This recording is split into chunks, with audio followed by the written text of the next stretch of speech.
Russell's viper নিয়ে তো অনেক কথা হলো, কিন্তু আমাদের সামনে যদি হঠাৎ করে রাসেলস ভাইপার এসে পড়ে আমরা কি করব? স্বভাবতই আমাদের সামনে বিষাক্ত বা বিষাক্ত নয় এরকম যে কোনো সাপ সামনে আসলে আমরা আতঙ্কিত হয়ে পড়ি এবং সেই সাপকে মারার জন্য উদ্গ্রীব হয়ে যাই।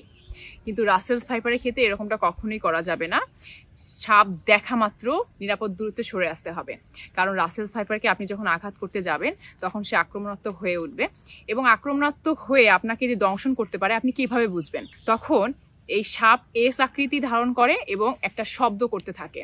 তাই অবশ্যই এই সাপকে আঘাত করা যাবে না, নিরাপদ দূরত্বে সরে আসতে হবে।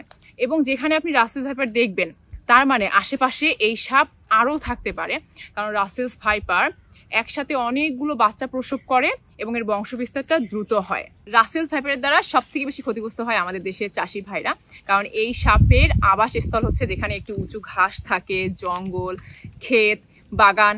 এবং এই সাপ যেহেতু দ্রুত সাঁতার কাটতে পারে তাই বর্ষা মৌসুমে নদীর পানি যখন ভরে যায় তখন এক জায়গা থেকে আরেক জায়গায় এটি দ্রুত সাঁতরিয়ে চলে যায়।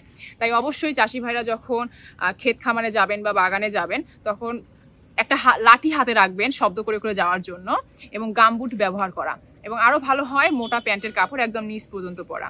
রাতের বেলা যখন বাগানে যেতে হয়, যেমন এখন আমি আম বাগানে আছি, রাতের বেলা যাওয়ার সময় টর্চ লাইট ব্যবহার করা, আশপাশ সম্পূর্ণ সবসময় পরিষ্কার পরিচ্ছন্ন রাখা। আর আমরা গ্রামাঞ্চলে দেখি খড়কুটো বা হচ্ছে লাকড়ি অনেক সময় স্তূপ করে করে রাখে, তো যখন এগুলো এক জায়গা থেকে আরেক জায়গায় সরাবেন অবশ্যই সাবধানতা অবলম্বন করা। এখন কথা হলো আমরা সব ধরনের সাবধানতা অবলম্বন করলাম, কিন্তু তারপরেও আমাদেরকে রাসেলস ভাইপার কামড়ে দিল, তখন আমরা কি করব?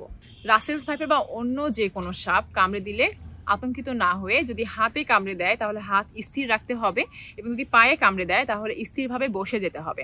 হাত বা পা নড়াচড়া করা যাবে না, কারণ নড়াচড়া করলে রক্তের মাধ্যমে বিষ সারা শরীরে চলে যেতে পারে। তারপর ক্ষতস্থান পাতলা নরম কাপড় দিয়ে সুন্দর মতো পরিষ্কার করতে হবে। অনেকেরই একটা ভুল ধারণা রয়েছে যে রাসেলস ভাইপার কামড়ে দিলে এর অ্যান্টিভেনম এখন আমাদের দেশে নাই। এটা একদম সঠিক নয়। আমাদের দেশের অনেক সদর হাসপাতালেই রাসেলস ভাইপারের অ্যান্টিভেনম রয়েছে, তাই দ্রুত কোনো ওঝার কাছে না গিয়ে সদর হাসপাতালে যাবেন অ্যান্টিভেনম নেওয়ার জন্য। রাসেলস ভাইপারের বিস্তার রোধে আমাদের করণীয় কি? বেজি, ঈগল, বাগডাস, বনবিড়াল শহরে অনেক প্রাণী রয়েছে যেগুলো এই রাসেলস ভাইপারকে খেয়ে এদের বিস্তার রোধ করে থাকে। কিন্তু আমরা যখন কোনো বন্য প্রাণীকে দেখে এদেরকে হত্যা করি তখন এই খাদ্য শৃঙ্খলে ব্যাঘাত ঘটে, যার ফলে এই রাসেলস ভাইপারের সংখ্যা বৃদ্ধি পাচ্ছে। তাই আমরা অবশ্যই কোনো ধরনের বন্য প্রাণীকে অকাতরে মারবো না, এদের আবাসস্থল ধ্বংস করবো না এবং খাদ্য শৃঙ্খলে কোনো ধরনের ব্যাঘাত ঘটাবো না। সবাই ভালো থাকবেন, সাবধানে থাকবেন। ইনশাল্লাহ আবারও দেখা হবে।